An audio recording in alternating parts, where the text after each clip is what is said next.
minutos vamos a partir contándoles primero, presentándonos. Yo les voy a decir, yo sé que en el mundo del carbono, no solamente en Chile, sino que en Latinoamérica y en el mundo, este señor es conocido, pero para la gente que no lo conoce, don Miguel Segur Pelayo, 30 años de experiencia, no solamente en carbono, que yo le digo Sensei Segur, ¿cierto? O Sensei Miguel. Ya que en Tití es japonesa, tiene que funcionar así la cosa.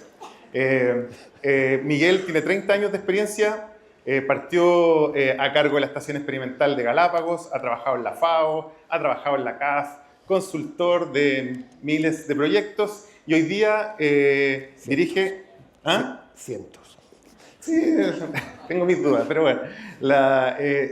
Hoy día dirige el área de sostenibilidad para Latinoamérica y para Europa de NTT Data, ¿cierto? Para los que no lo conocen, es una empresa japonesa que es la octava compañía de asesoría en materia de tecnología del mundo, así que no es menor tenerlo acá y para mí es un honor presentarlo, don Miguel. Muchas gracias, Felipe. Yo les presento a Felipe Escalona. Felipe creo que también necesita poca presentación en este espacio. Felipe es un emprendedor muy conocido en el espacio, en el Climatec chileno, y no solo el Climatec, sino de un poco de la innovación con propósito, ¿no? Creo que esa sería la manera de decirlo, ¿no? Felipe se ha dedicado a transformar una mirada inmobiliaria, que es de donde él viene, en una mirada de conservación, en una mirada muy dedicada un poco a lo mismo, ¿no? De lo que venimos hablando, que es de conservar y restaurar, en general, vamos a ponerlo así, la naturaleza, ¿no? En especial en el sur de Chile. Gracias por la presentación. ¿No? Oye, con este señor nos conocimos hace un año atrás, exactamente un año, porque fue en el Carbon Forum, en una presentación que empecé yo a relatar lo que veníamos haciendo en Carbon Real, en función de trabajar, lo que nos une tecnológicamente es las mediciones con Eddy-covariance. Miguel les va a contar cómo funciona, pero básicamente no me creyó lo que yo le planteé y se acercó a mí a decirme que era mentiroso, que esto no podía ser. Pero en algo muy simple, la lógica era lograr lo que nosotros planteábamos, era medir cómo se producía el secuestro de carbono, ¿cierto? Voy a tratar, perdónenme los que son más técnicos, voy a tratar de decirlo de manera técnica y de manera simple. Yo sé que hay personas que no todos son especialistas, pero cómo medir el secuestro de carbono o el intercambio ecosistémico neto de un bosque, ir al final, ¿cierto? No pasar por la biomasa o de un ecosistema, y eso nos unía. Yo no sé muy bien, tú explica mejor cómo funciona el... A ver, un poco más técnicamente, esta idea, este nombre de Eddy-covariance es un conjunto de elementos tecnológicos, de sensores, de procesadores que permite, eso, como decía Felipe, en términos técnicos, medir con muy alta frecuencia, 10 veces por segundo, en el caso de los equipos con los que estamos trabajando, el intercambio neto de gases, en particular de CO2, también de metano, también de óxido nitroso, de gases de efecto invernadero, entre lo sólido, digamos, la biomasa, pero también el suelo, la materia muerta, todo lo que es sólido bajo el cono de medición, con la atmósfera.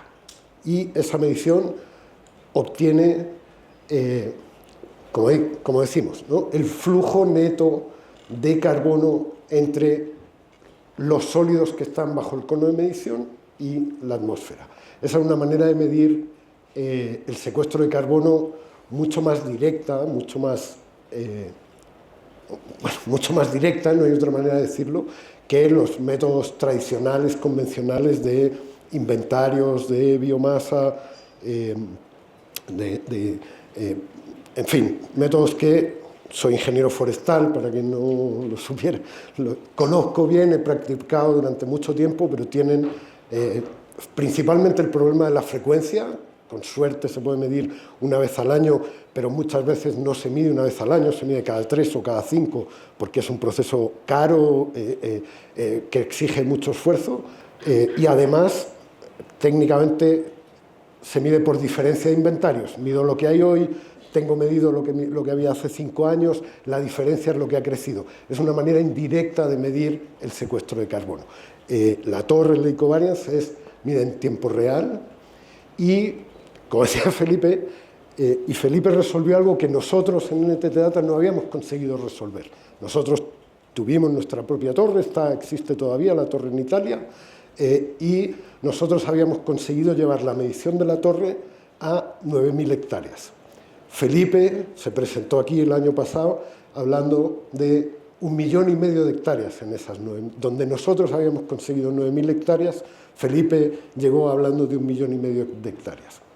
Es cierto que no le creí, es cierto que firmamos un NDA, que me senté con su gente, que están por acá, que revisamos toda la metodología y encontramos que la metodología era válida, era sólida y funcionaba. Es el gran salto adelante, digamos, desde mi punto de vista, llevaba tiempo viendo esto, el salto adelante se produce en este punto donde la metodología para llevar la medición de la torre a una superficie, a un bosque, a una cantidad de naturaleza, en nuestro caso no habíamos conseguido llevarla a una superficie muy grande, Felipe sí había conseguido llevarla a una superficie muy grande que hace que la medición sea muy eficiente, además de muy precisa, muy rápida, además termina siendo muy eficiente en grandes superficies. Oye, déjame darme un gustito aquí. Los japoneses diciendo que los chilenos resolvimos algo que no habían resuelto. Eso sí que es una gracia, ¿no? Porque hay una lógica también en los negocios y en la tecnología, ¿cierto? Los latinos no inventamos la tecnología, tenemos la cultura, tenemos la naturaleza, pero no inventamos la tecnología. Siempre son los gringos o los japoneses los que inventan la tecnología, los europeos la regulan y los chinos la hacen barata. Pero siguiendo esa línea, es importante. Esto es relevante para que se entienda cómo hemos ido construyendo desde Carbon Real y hoy día desde la alianza que tenemos con NTT, una lógica que permite medir extensiones en las que están incluidos pequeños propietarios y grandes propietarios. Eso fue el objetivo, era darle acceso a esas personas que no tenían acceso. Y lo que le interesaba a usted... ¿Ah? Te estás adelantando. Sí, pero en la medición originalmente. Pero también permitir que las grandes compañías, que son finalmente los clientes que ustedes más manejan en Latinoamérica, pudieran tener también acceso a eso. Claro, bueno, hay varios equipos, ¿no? En Chile este es un caso que nos interesaba destacarlo, ¿no? Esta es una torre que tiene BHP operando en gran altura, ¿no? A más de 4.000 metros, y es una torre que opera evidentemente donde no hay bosque, ¿no? Entonces son varios elementos ahí. Me interesa quedarme con la versatilidad, ¿no? del equipo, de la lógica de medición, que nos permite trabajar en un humedal altoandino, como nos permite trabajar en bosque húmedo en Aysén o en Chiloé, que nos permite, ¿no? Nos abre una serie de posibilidades, como les decía, ¿no? Con varios gases de efecto invernadero, los principales gases de efecto invernadero en naturaleza. Entonces, hay una apertura importante y, como decía Felipe, es importante para esas grandes superficies empezar con un actor que sea central en esas grandes superficies. Típicamente en nuestro entorno, en Chile, en Latinoamérica, ese actor es una gran empresa que tiene una actividad industrial, ¿no? y que necesita el método para todos los temas de monitoreo ambiental. Y que además el punto de partida para poder iniciar un lugar, porque si bien es cierto, este monitoreo es mucho más económico, es mucho más fluido, también tiene un costo de implementación tecnológico que no es menor. A todo lo que les cuento se suma que cuando nos empezamos a conversar, nosotros teníamos varios desafíos satelitales. Hay cosas que no solamente se miden en sensores, sino que también nos permite extender esa medición, el ver las cosas desde arriba. Y cuando empezamos a conversar nos encontramos que iba a correr un video que van a ver, que básicamente NTT, esta compañía gigante japonesa, tenía un proyecto con 140 satélites que superaban con creces algunas misiones hasta chilenas, y que nos permitía además hacer más económico, más fluido y más preciso algunas etapas del proyecto, de manera tal de generar una extensión y una implementación que fuera más rápida. No sé si tú quieres agregar algo respecto de esta misión. Esto, si lo miran, está en prensa, es algo, no estamos ahora, no es una exclusiva ahora, porque esto ya está en prensa, ya está publicado. Esta es una gran inversión de NTT Data de varios miles de millones de dólares, que a partir de 2027 ha declarado que va a entregar imagen de todo el mundo en cuasi tiempo real, eso se llama cuasi tiempo real, con un lag de horas, ¿no? A lo mejor de un par de días, pero no más allá. Imagen de todo el mundo, como decía, con precisiones, con resoluciones en el entorno de los 40 centímetros para el píxel, ¿no? Con resoluciones por encima bastante mejores de todo lo que hay disponible hoy en día, y que para nosotros, como decía Felipe, digamos, ya tenemos cómo trabajar ahora, pero nos da un paso adelante, digamos, en el roadmap. A partir de 2027 aporta más resolución, más frecuencia, ¿no? Más calidad siempre, ¿no? A la larga, esta no solamente de amistad, una alianza, como les decía. ¿Qué encuentro se produce cuando el equipo de NTT, junto con el equipo, no hay cosas que no, yo soy abogado, no es que cosas que tecnologías que haya desarrollado yo, sino que hay un equipo científico de la Universidad de Chile, incluso gente de Maryland en Estados Unidos, pero conceptualmente lo que nos junta finalmente es esta intención, este proyecto de crear un libro de contabilidad de la naturaleza, tener algo que se mida en tiempo real, que resuelva ojalá todos los problemas del mercado de carbono, la fluidez, el acceso, en función de esta alianza. Perdóname Miguel, yo sé que a ti no te gusta mucho el show, pero este lo hice con inteligencia artificial. Nos hice un poquito más estilizado, más flaco, como se puede ver. pero básicamente lo que les quería, o sea, para Carbon Real, que somos una startup pequeñita comparativamente, es un tremendo logro este vínculo, este cuasi apadrinamiento, ser reconocido, como les decía, en función de la tecnología, y poder compartir experiencias. Como he dicho yo siempre, es como David y Goliat, no peleando entre ellos, sino que contra un propósito mucho más grande, ¿cierto? El cambio climático y objetivos en naturaleza. Eso. Porque, vean, a mí no me gustaría que transmitiéramos aquí una imagen de fascinación con la tecnología. La tecnología, que es un medio, ¿no? Aquí la tecnología no es la finalidad. La finalidad se completa cuando removemos barreras en el mercado de carbono para la contribución de la naturaleza a los mercados de carbono. Para eso conseguimos algo en conjunto, y aquí empezamos a hablar de resultados. Se van a dar cuenta que les dije que no, en octubre del año pasado nos conocimos, y voy a empezar a hablar, la par de láminas que vienen son resultados.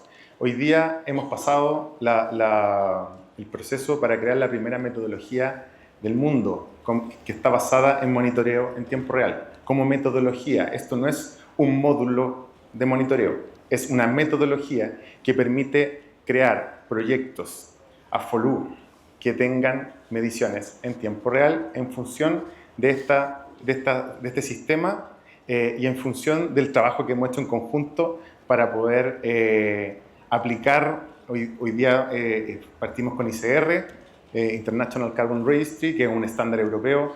Como les decía, los europeos son los que regulan mejor, pero tenemos fe de que todo el trabajo que estamos haciendo con otros estándares, principalmente aquí en Latinoamérica, va a permitir extender este impacto y dar acceso al universo completo de